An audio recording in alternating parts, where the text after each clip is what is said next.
How to change the link sticker text in your Instagram story. First, you need to open Instagram. Make sure you log in or sign into your account.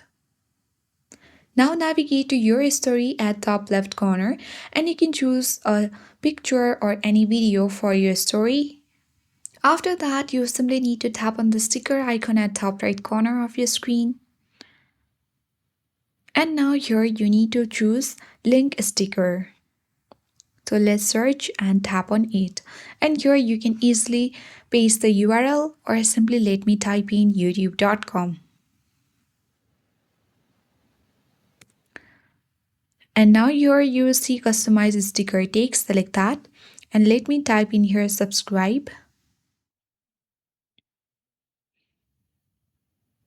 And then you can easily tap on the down button at top right corner of your screen. So you need to know that you can edit the sticker text later. So if you made a mistake, you'll have to delete and repost your story. So you have to be very careful while selecting the sticker text. So let's tap on done button and wait for a while. And as you can see that we have successfully changed the link sticker text on your Instagram story. I hope this guide was helpful. If it was, then do like, share, comment and don't forget to subscribe. Thanks for watching and I'll see you in the next video.